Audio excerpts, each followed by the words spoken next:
말씀 들어가기 전에 우리 옆 사람들에게 축복하겠습니다.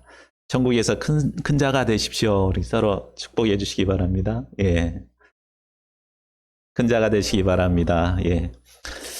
예, 저희 어머님이 항상 새벽 기도 갔다가 오시면 항상 아들 머리맡에서 막 기도를 하시는데 항상 빠지지 않고 기도하는 게 신명기에 나오는 머리가 될지언정 꼬리가 되지 않게 해달라고 막 이렇게 기도하셨습니다. 사람들은 누구나 이렇게 큰 자가 되고 싶어 하고 또 자기 자녀들이 큰 자가 되기를 원하는데 중요한 것은 우리가 어떤 자가 큰 자인가를 바로 아는 것이겠죠. 오늘 말씀을 통해서 어떤 자가 큰 자인가를 바로 알고 모두가 큰 자가 될 수 있기를 기도합니다. 자, 요절 말씀은 18장 4절입니다. 우리 같이 읽고 제가 기도하고 시작하겠습니다. 시작.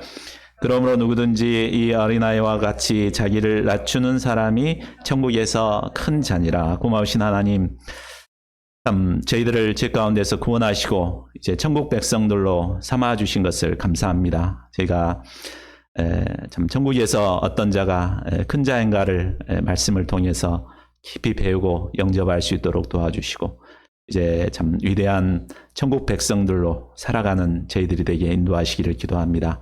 성령께서 각 분들의 심령 가운데 말씀을 깊이 깨닫고 영접할 수 있도록 도와주시기를 간절하게 기도합니다. 감사하고 주 예수 그리스도 이름으로 기도하였습니다. 아멘. 예, 사람들은 누구나 큰 사람이 되고 싶어 합니다. 예, 그런데 사람들의 이 생각하고 있는 큰 사람의 개념은 각각 다른 것 같습니다. 어떤 사람은 높은 직위에 올라야 큰 사람이다. 회사에서 사장이 되거나 대통령이 되거나 이런 사람을 큰 사람으로 생각합니다. 어떤 사람은 인기를 많이 받는 TV 스타가 큰 사람이라고 생각합니다. 또 어떤 사람은 위대한 업적을 이루어낸 사람이 큰 사람이라고 생각합니다. 물론 다 맞는 말입니다. 그런데 이런 것들은 모두 세상 사람들의 기준에서 볼 때 큰 자의 기준이라고 볼 수 있습니다. 중요한 것은 절대적이고 영원하신 하나님의 기준에서 누가 더 큰 자인가라는 것을 우리가 아는 것입니다. 우리가 진정으로 큰 자가 되기 위해서는 세상 기준이 아닌 하나님 앞에서 큰 사람이 되어야 합니다. 자, 그렇다면 하나님께서 보실 때 어떤 자를 큰 자로 인정하실까요? 오늘 우리는 이 질문을 가지고 본문 말씀을 묵상해 보면 좋겠습니다. 그리고 말씀을 통해서 그 해답을 분명하게 찾고 하나님 앞에서 모두가 큰 자로 쓰임받는 저희 모두가 되기를 기도합니다. 17장 22절을 보십시오. 갈릴리에 다시 모일 때 예수님께서 장차 당하실 일에 대해서 다시 한번 제자들에게 말씀하십니다. 인자가 장차 사람들의 손에 넘겨져 죽임을 당하고 제3일에 살아나리라. 그러자 제자들은 매우 근심했습니다.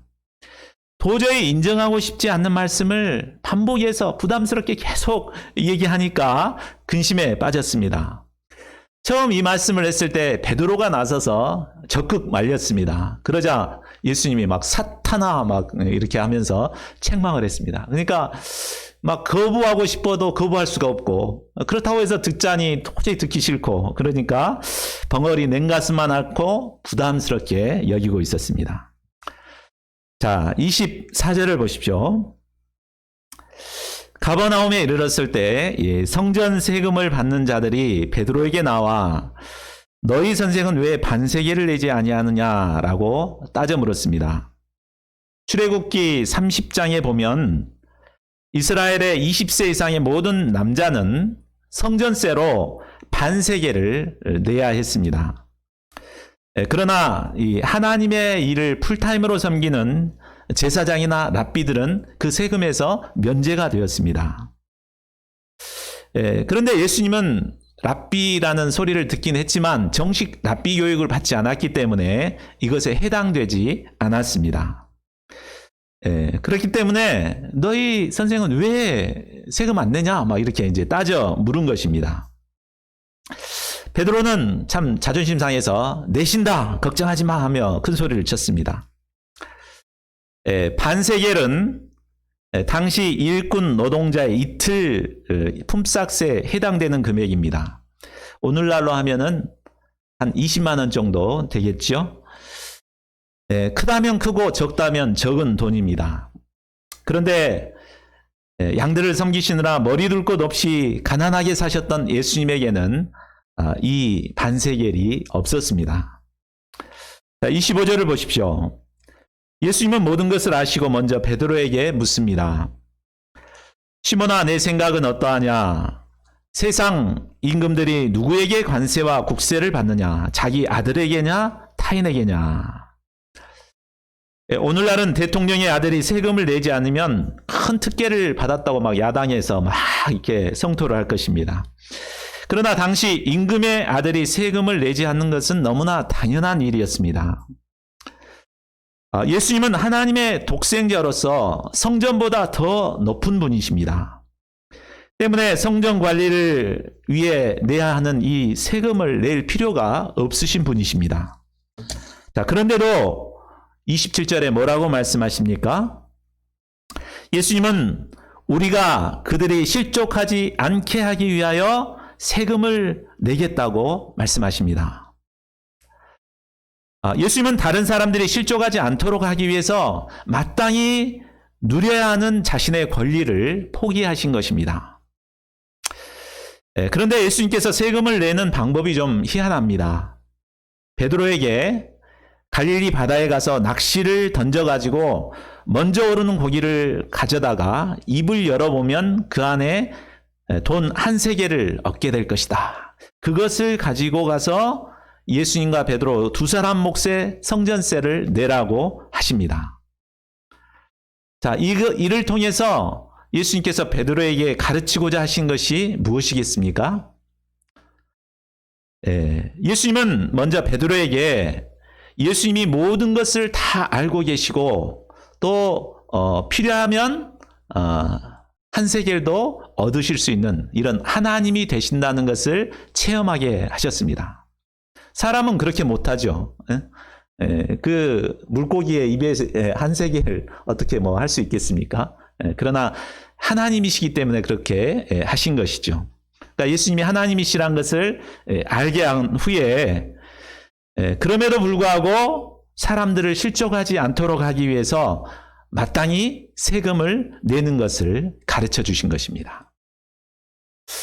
한때 목회자들이 세금을 내야 하는가 말아야 하는가로 참 논쟁이 치열할 때가 있었습니다. 지금은 어떻죠?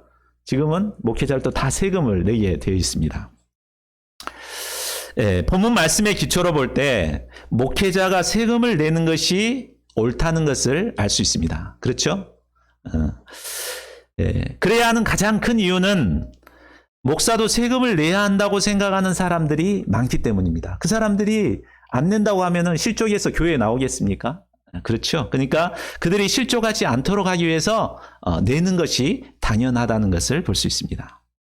신자는 그리스도 안에서 참 자유함을 누리는 자요, 하나님의 자녀로서의 특권을 가진 자입니다. 그러나 우리가 아무리 많은 자유와 특권을 가졌다 하더라도 그것을 자기 힘으로 사용해서는 안 됩니다. 사도 바울에게는 우상에게 바쳐진 고기도 마땅히 먹을 수 있다는 믿음이 있었습니다. 그러나 그것이 믿음이 연약한 자를 실족하게 한다면 자신은 영원히 고기를 먹지 않겠다고 다짐합니다. 이처럼 신자는 자신보다 타인을 배려하고 생각하며 행동해야 합니다. 그래야 할 때 어두운 이 세상의 빛과 소금으로서의 영향력 있는 삶을 살아갈 수 있습니다. 자, 18장 1절을 보십시오. 이런 일이 있은 후에 제자들이 예수님께 나와 한 가지 질문을 합니다. 천국에서 누가 크니까? 예수님은 타인 중심의 삶을 살아야 한다는 것을 가르치셨는데 제자들은 그런 것에는 전혀 관심이 없었습니다. 그들의 관심은 오로지 누가 큰 자인가 라는 데만 있었습니다. 그들의 생각에는 예수님께서 예루살렘에 올라가시면 헤롯 독재 정권을 물리치고 왕으로 등극하실 것이라는 기대감을 갖고 있었습니다. 예수님이 왕이 되어 다스리는 이 천국이 되면 과연 예수님의 우편에는 누가 앉아서 다스릴 것인가, 총리는 누가 될 것인가 라는 것에만 관심을 가졌습니다. 그래서 누가 큰 자인가를 예수님께 묻습니다. 자, 누가 큰 자인가라는 문제는 제자들 사이에서뿐만 아니라 권력의 의지를 가진 모든 인간들의 질문이기도 합니다. 인간에게는 누구나 큰 자가 되고자 하는 권세욕과 명예욕이 있습니다.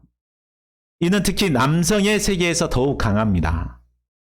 사람들은 남의 위에 서서 명령하고 지시하는 자가 큰 자라고 생각합니다. 서로 큰 자가 되기 위해 끊임없이 갈등하고 시기하고 경쟁합니다. 그런데 이처럼 큰 자가 되고자 하는 것은 나쁜 것이 아닙니다. 예수님께서는 제자들이 서로 크고자 하는 것에 대해서는 전혀 문제 삼지 않으셨습니다. 우리는 무슨 일을 하든지 되도록 큰 자가 되고자 해야 합니다. 학생들은 그냥 왔다 갔다 하는 그런 학생들이 아니라 학교에서 정말 필요한 학생들이 되어야 합니다.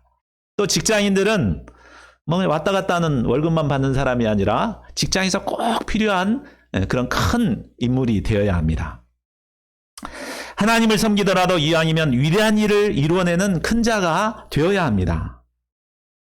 그런데 중요한 것은 진정으로 큰 자가 어떤 자인가를 바로 아는 것입니다.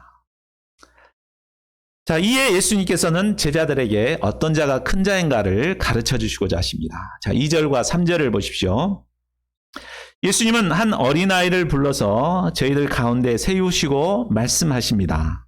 이르시되 진실로 너희에게 이르노니 너희가 돌이켜 어린 아이들과 같이 되지 아니하면 결단코 천국에 들어가지 못하리라.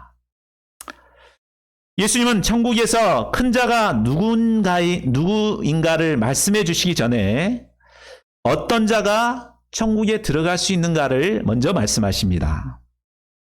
제자들은 천국에 들어가는 것은 당연한 것이라고 생각하고 있었습니다. 예수님 따라다니고 하니까 당연히 천국 들어간다 이렇게 생각을 했습니다. 그런데 천국은 아무나 들어오는 게 아니다. 어떤 자만이 들어온다? 어린아이와 같이 되는 자만이 천국에 들어온다라는 것을 가르쳐 주십니다. 자, 그렇다면 어린아이와 같이 된다는 것은 무엇을 말할까요? 어떻게 되는 것을 말할까요? 자, 어린아이는 어떻습니까? 어린아이는 단순하고 순수한 마음을 가지고 있습니다. 어린아이들에게 보이지 않는 영적 세계에 대해서 설명을 해주면 순수하기 때문에 아이들은 그대로 수용합니다. 그런데 어른들은 세상에 요즘 우주가 있는데 하나님 나라에 어디가 있어? 죽으면 끝이지. 이렇게 생각을 하죠. 그러나 어린아이들은 순수하니까 그대로 받아들입니다. 무엇보다 어린아이의 가장 위대한 점은 겸손하다는 것입니다. 어린아이는 가진 것이 없기 때문에 자기를 내세우지 않습니다. 그러나 솔직히 우리는 어떠합니까? 우리는 순수하지 못하고 또 자기 생각이 강한 자들입니다. 다 안다고 생각하는 교만한 마음을 가지고 있고 심지어는 하나님의 자리에 앉아서 정죄하고 판단할 때가 많습니다. 우리가 천국에 들어가기 위해서는 이런 교만한 마음을 회개하여서 어린아이와 같은 순수한 마음을 회복해야 합니다. 교만한 우리가 물과 성령으로 거듭나 겸손한 자로 변화되어야만 천국에 들어갈 수가 있는 것입니다. 자, 이제 예수님께서는 천국에서 누가 큰 자인가를 설명해 주십니다. 자, 우리 4절을 같이 한번 읽어보겠습니다. 자, 시작.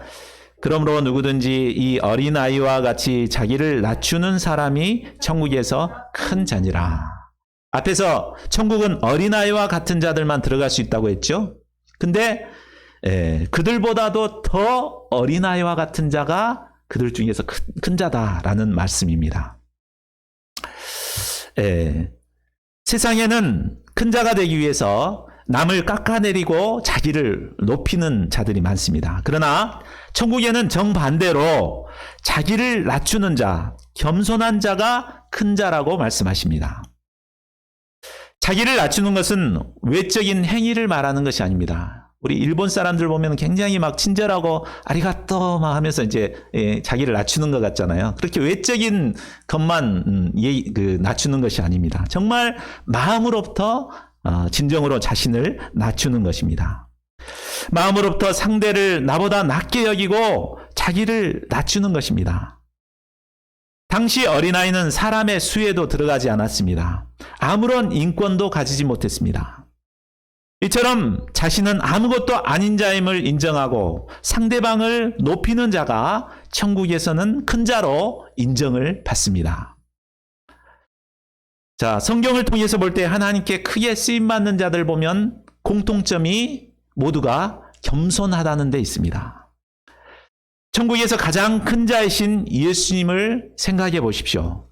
빌립보서 2장에 보면은 예수님이 어떤 자인가 잘 나와 있습니다. 예수님은 하나님의 본체로서 하나님과 동등됨을 취할 분이 되십니다. 그렇지만 자기를 비워서 종의 형체인 인간의 모습이 되셨습니다. 죄 많은 인생들을 낮아져 섬기시고 죄인들을 구원하시기 위해 자신을 낮추어 십자가의 모진 고난과 조롱을 다 감당하셨습니다. 이때 하나님께서는 예수님을 지극히 높이셔서 모든 이름 위에 뛰어난 이름을 주시고 하늘에 있는 자들과 땅에 있는 모든 자들을 예수님의 아래에 무릎 꿇게 하셨습니다. 하나님의 나라에서는 이처럼 자신을 낮추는 자가 큰 자입니다.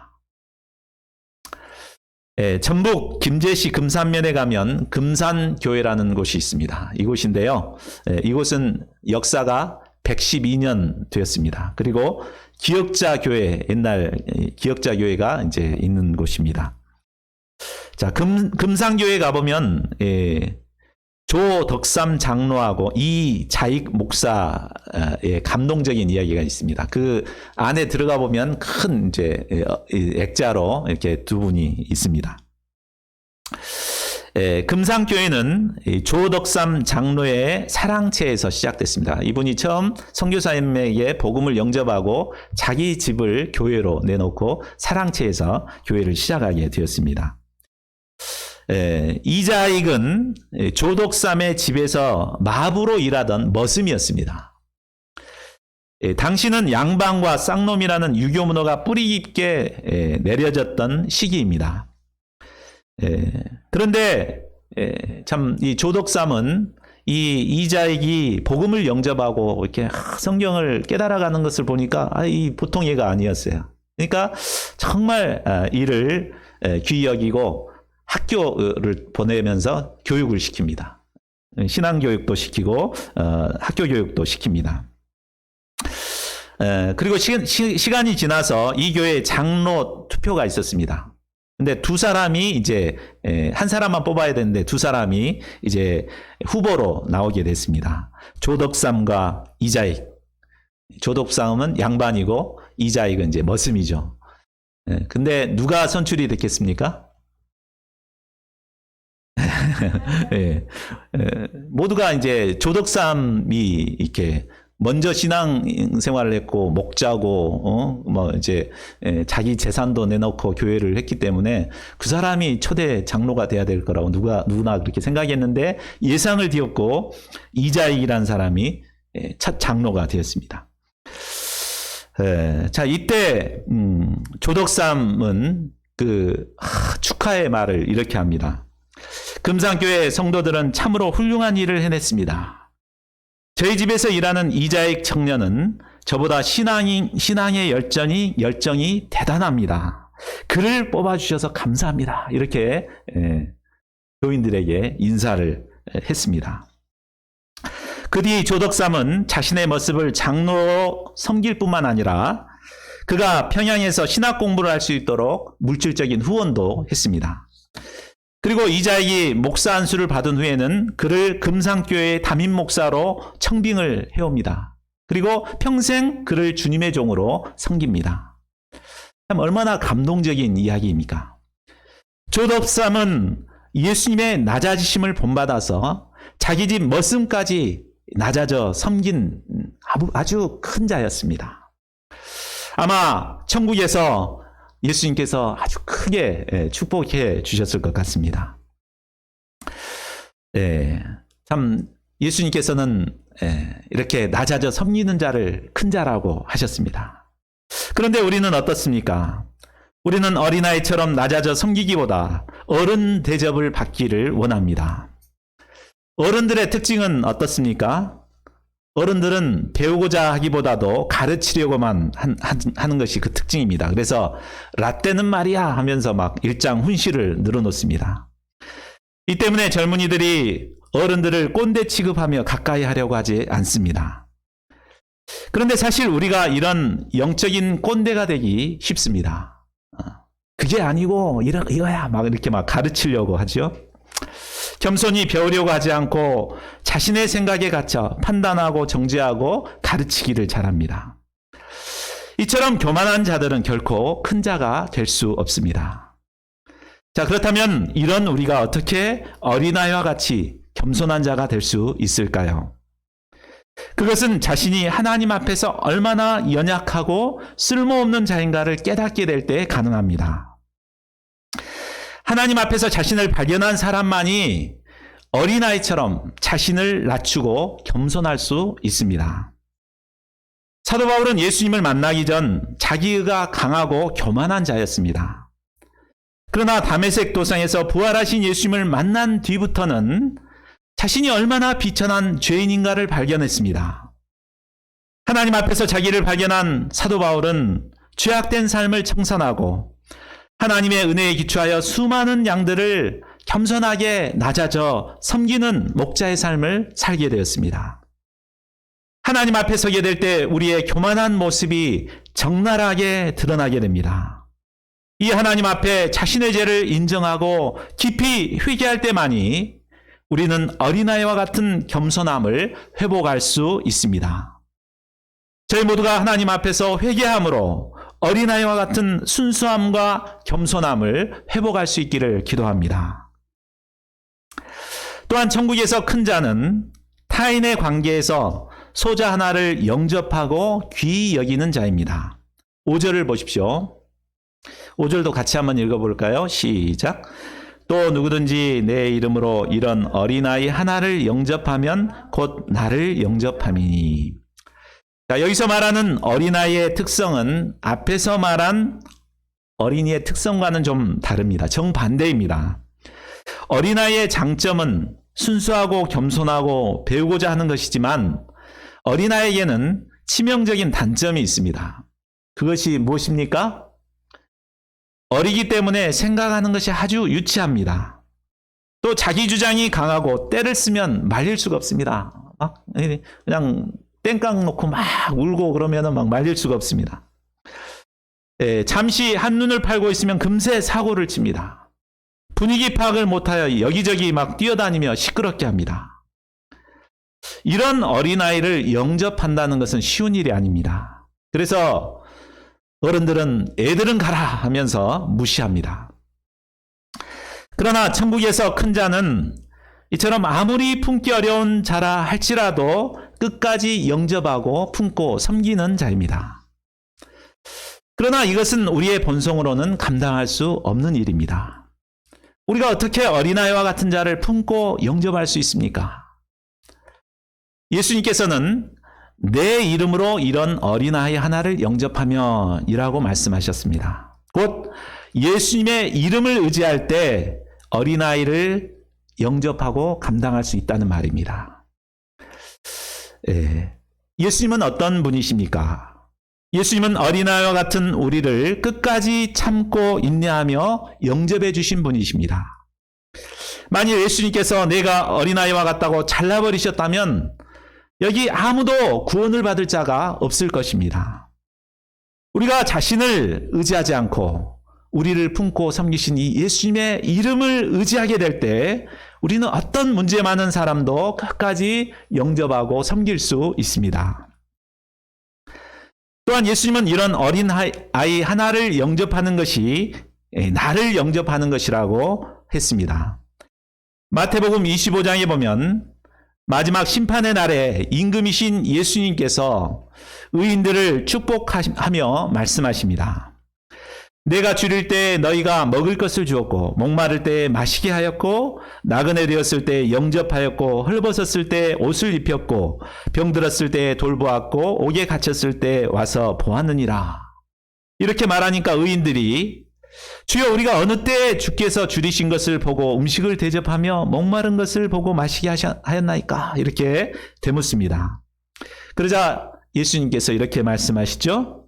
내가 진실로 너에게 이르노니 너희가 여기 내 형제 중에 지극히 작은 자 하나에게 한 것이 곧 내게 한 것이니라. 예수님은 문제 많은 어린아이의 모습으로 우리에게 오십니다. 우리 주변에 문제를 일으키는 어린아이와 같은 자들을 섬기는 것은 바로 예수님을 섬기는 것과 같은 것입니다. 우리가 예수님의 이름으로 이들을 끝까지 품고 감당할 때 장차 예수님께서는 의인들을 축복해 주셨듯이 우리를 넘치도록 축복해 주실 것입니다. 자, 6절에서 9절은 소자 하나를 실족해 하는 것이 얼마나 무서운 죄인가를 말해줍니다. 6절을 보십시오. 누구든지 나를 믿는 이 작은 자 중 하나를 실족하게 하면 차라리 연자 맷돌이 그 목에 달려서 깊은 바다에 빠뜨려지는 것이 나으니라. 자, 실족해 하는 것은 상대방으로 하여금 불신과 회의에 빠지게 하여서 믿음을 잃고 넘어지게 하는 것을 말합니다. 믿음이 연약한 자들은 목자들의 말 한마디, 표정 하나에 쉽게 상처를 받습니다. 제가 초신자였을 때 이런 일이 있습니다. 목자님이 멀찌감치 이렇게 보이길래 목자님 하고 반갑게 얘기를 했어요. 근데 아마 딴 생각을 하고 있었는지 무시하고 그냥 가버리더라고요. 근데 그게 얼마나 상처가 됐는지 몰라요. 별의별 생각이 다 들더라고요. 목자님이 날 관심도 없는 거 아닌가? 사랑도 없는 거 아닌가? 내가 이런 곳에 계속 있어야 되는가? 막 별의별 생각이 다 들었습니다. 자, 이런 일들은 흔히 일어날 수 있는 일입니다. 예수님께서도 실족하게 하는 일이 없을 수 없다는 것을 인정하셨습니다. 그럼에도 불구하고 소자 하나를 실족시키는 것은 연자 맷돌을 목에 메고 바다에 빠지는 것이 나을 만큼 심각한 죄라는 것을 말해줍니다. 연자 맷돌 보셨습니까? 이 짐승들이 끄는 큰 맷돌이죠. 그걸 목에 달고 바다에 빠지면 어떻게 되지? 즉사하는 거죠. 그만큼 심각한 죄라는 것이죠. 앞서 어린아이 한 사람을 영접하는 것이 예수님을 영접하는 것이라고 말씀하셨습니다. 소자 한 사람은 예수님을 대신할 만큼 귀한 존재입니다. 이처럼 귀한 자를 잘못 대함으로 상처를 주어 실족해 한다는 것은 그만큼 심각한 죄가 된다는 말입니다. 때문에 우리는 지극히 작은 자라도 실족하지 않도록 늘 자신을 살피고 투쟁하기에 힘써야 합니다. 어느 정도까지 힘써 투쟁해야 합니까? 자, 8절을 보십시오. 만일 내 손이나 발이 나로 하여금 범죄하게 하거든 찍어 내버리라고 하십니다. 또 눈이 범죄하게 하면 빼어 내버리라고 하십니다. 왜냐하면 두 손과 두 발, 두 눈을 가지고 지옥불에 던져지는 것보다 불구자로 영생에 들어가는 것이 더 낫기 때문입니다. 자, 이 말을 문자 그대로 영접한다면 우리는 모두 손발이 잘리고 눈이 뽑혀야 합니다. 그러므로 이 말은 영적인 의미로 해석해야 합니다. 즉, 소자를 실족하게 하는 문제를 자신의 문제로 여기고 자신의 살을 도려내는 그런 절박한 심정으로 투쟁해야 한다는 말입니다. 우리는 작은 자들에게 상처 준 것에 대해서 너무나 쉽게 생각하는 경향이 있습니다. 내가 잘못한 게 뭐가 있어? 상처받은 너가 잘못한 것이지. 이렇게 생각하며 상대방에게 모든 책임을 떠넘깁니다. 그러나 예수님은 그것을 어린아이에게 떠넘기지 말고 자신의 문제로 여기라고 하십니다. 그리고 내 손과 발을 찍어내는 심정으로 하나님 앞에서 절박하게 회개해야 함을 가르쳐 주십니다. 10절을 보면 하나님께서는 수호 천사들을 통해서 소자들의 상황을 늘 살피십니다. 그래서 뭔가 이렇게 목자가 상처 주고 그랬다 그러면 바로 하나님께 보고가 됩니다. 그러므로 우리는 믿음이 작은 자들을 업신여기지 말아야 합니다. 혹시 그들에게 상처 주는 말을 했거나 행동을 했다면 그 즉시 하나님께 나아가 살을 도려내듯이 회개해야 합니다.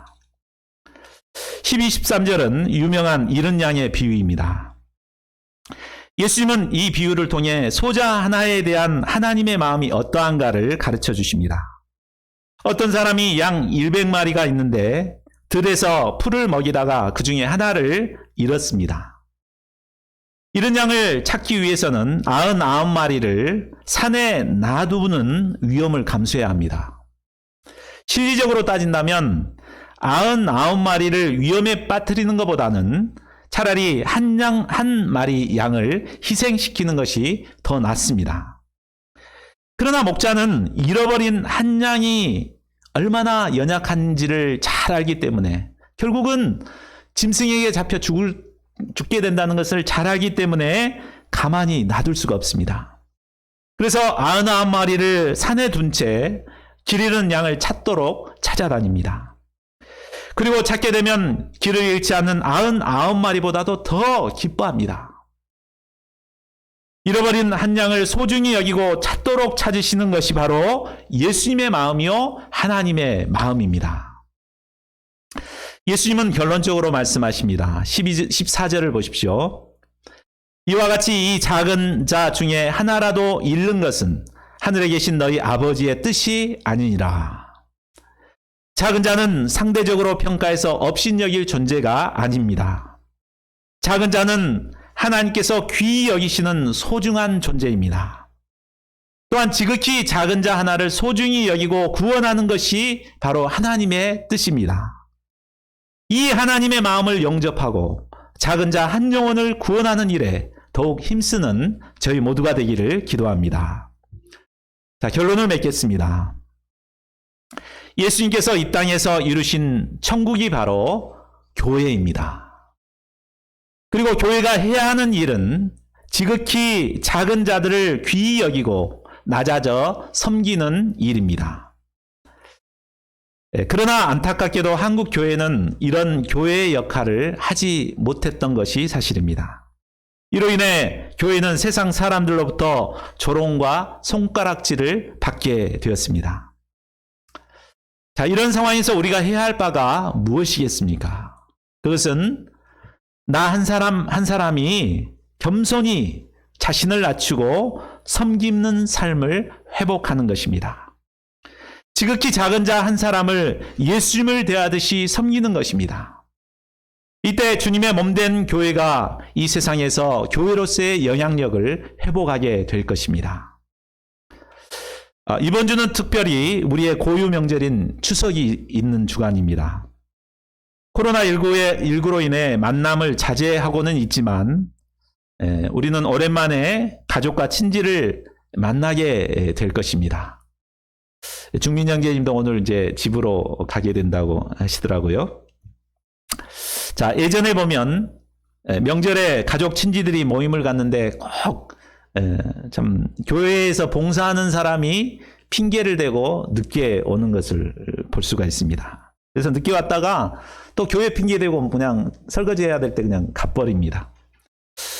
이로 인해 가족들에게 교회에 대한 좋지 않은 이미지를 심어주었던 것이 사실입니다. 그러나 이번 추석은 우리가 오늘 말씀을 통해서 배웠으니 정말 자신을 낮추고 섬기는 이런 추석이 되었으면 좋겠습니다.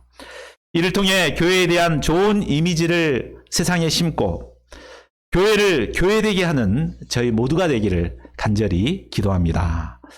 자, 마태복음 18장 4절 요절 말씀을 읽고 우리 함께 기도하는 시간 갖겠습니다. 시작. 그러므로 누구든지 이 어린아이와 같이 자기를 낮추는 사람이 천국에서 큰 자니라.